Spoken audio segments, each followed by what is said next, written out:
Manastir Mileševa, zadužbina kralja Vladislava, sagrađen je u prvoj polovini 13. veka. 1234. je dugo figurirala kao godina izgradnje jer je to godina kada je princ Vladislav, potpomognut nezadovoljnom vlastelom, stupio na presto zbacivši sa njega starijeg brata Radoslava.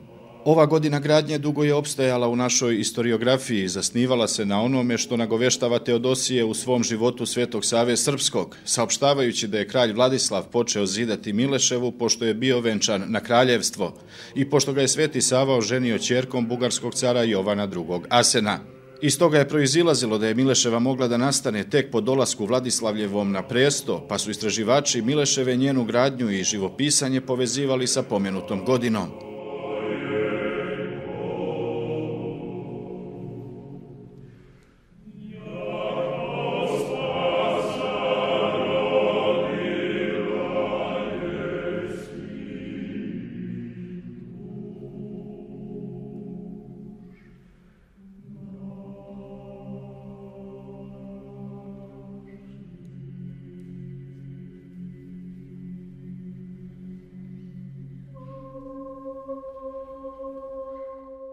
Jedan od najpoznatijih istraživača Mileševe, francuski vizantolog Gabriel Millet, prvi je izneo mišljenje da je Mileševa mogla nastati pre stupanja Vladislava na presto. Ovo njegovo mišljenje podržali su još u međuratnom periodu neki naši istraživači, među njima arhitekte Pera Popović i Đurđe Bošković. Posebno je bilo važno stanovište Boškovića, koji je još 1936. godine zaključio da su portreti Nemanjića u Mileševskoj crkvi nastali pre 1228. godine. Datovanje nastanka Mileševe osporavalo je sve više naučnika, pa je na Međunarodnom naučnom skupu, koji je Srpska akademija nauka i umjetnosti organizovala povodom 7,5 vekova postojanja manastira Mileševe, prihvaćena argumentacija ponuđena u više naučnih radova ili, kako je Sreten Petković u svom izlaganju nastanak Mileševe istakao, moglo bi se prihvatiti kao konačno vreme gradnje 1218-1219. godina i time okončati netačno ili neodređeno datovanje nastanka glavnog Mileševskog hrama. Nastanak najstarijih fresaka Mileševe smešta se u period 1219. do 1228. godine, s tim da postoji dosta argumenata da se period njihovog nastanka suzi između 1222. i 1224. godine.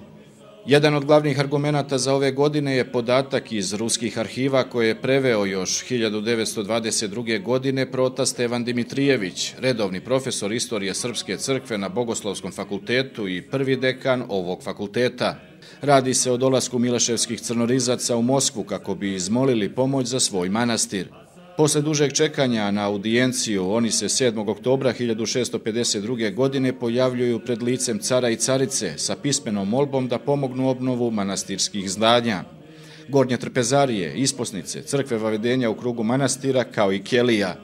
Tom prilikom oni opisuju manastir kako bi istakli njegovu važnost. Pominju da je crkva posvećena Vaznesenju, da u njoj počivaju mošti Svetog Save kao i kraljeva Vladislava i Davida, rođaka prepodobnog oca Save.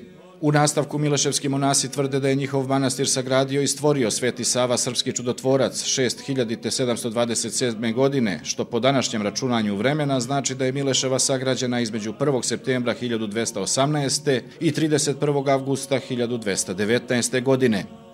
Isticanje ktitorstva Svetog Save može se tumačiti željom monaha da iskoriste već ustanovljeni kult ovog svetitelja u Rusiji i tako istaknu značaj svog manastira i pojačaju izglede za dobijanje pomoći.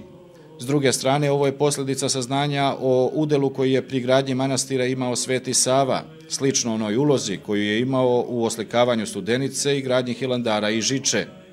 U prilog ovom datovanju ide i tačna godina koja se spominje u ruskom izvoru, kao i životna dob u kojoj se Vladislav nalazio, a koja je vidljiva sa njegovih portreta u Mileševi. To jest da je 1218. 1219. bio dovoljno star, a svakako i imućan, da bi sebi podigao zadužbinu. Analiza povorke Nemanjića u Mileševskoj crkvi potkrepila je novim dokazima datovanje nastanka Mileševe i njenih fresaka. Kralj Stefan Prvovenčani prikazan je kao kralj i sevastokrator i odeven u vladarsku odoru. Zna se da je monaški čin primio pred smrt. Najstariji Stefanov sin Radosav nosi sevastokratorski venac kao naslednik prestola, dok Vladislav ne nosi na glavi nikakvo obeležje. Kruna koja mu se nazire na glavi doslikana je kasnije. O složenim odnosima koji su tada vladali na Balkanskom poluostrvu svedoči i figura mladog nikejskog cara Jovana III. Vatca, koja je naslikana na južnom delu Stare Priprate. Iako u rodbinskim vezama sa epirskom despotovinom, čija je naklonost obezbeđena brakom između Radosava i ćerke Teodora Anđela, epirskog despota, a kasnije cara, slika se Vatac koji je na čelu Epiru suprotstavljene maloazijske Nikeje. Ovdje se vidi udeo Svetog Save koji je hteo da se oduži nikejskim vladarima za uspostavljanje autokefalnosti Srpske crkve koja je ostvarena sa prethodnim nikejskim carom, Teodorom I. Laskarisom i njenim patrijarhom Manuelom Sarantenom.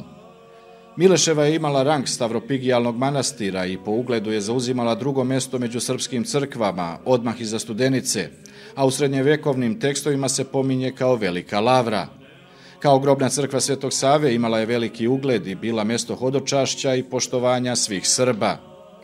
Njen ugled svakako je dostigao vrhunac u 15. veku u periodu posle obnove Pećke patrijaršije, kada je manastir bio književno središte i predstavljao glavnu sponu između kulturnih strujanja na zapadu i porobljenih srpskih zemalja.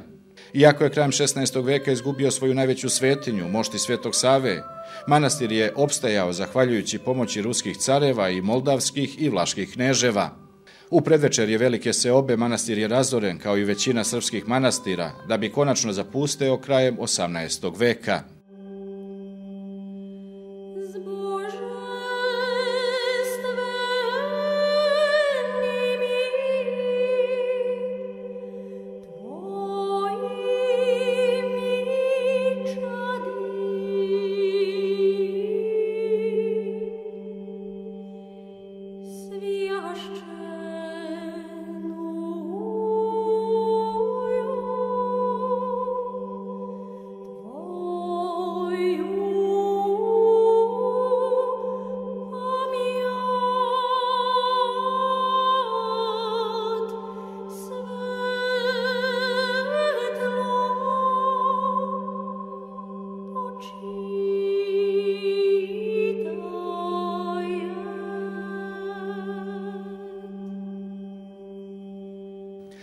Ruševine manastira 1857. godine posjetio je ruski naučnik i diplomata Aleksandar Giljferding, tada konzul u Sarajevu. Opisuje Mileševu sljedećim rečima. 4 sata od Hisardžika na pustom terenu usred brda, koja odasvud zaklanjaju malu dolinu, pored rečice Mileševke, a na brežuljku, stoje ruševine čuvenog manastira Mileševe. Ovaj manastir, koji se zvaše Srpska Lavra, sazidao je u župi Crna stena srpski kralj Vladislav. Sada je ona ruševina, ali takva koja još privlači bogomoljce i srpski se narod još uvijek nada da će je kad tad videti obnovljenu. Crkva je tada bila znatno oštećena, bez krovova i kupola, zasuta zemljom i obrasla rastinjem. Manastir je obnovljen trudom prijepoljskih trgovaca i verujućeg naroda uz znatnu pomoć kneza Mihajla i srpske vlade u periodu od 1863. do 1868. godine, kada ga je na Malu Gospojinu osveštao mitropolit hercegovački gospodin Prokopije.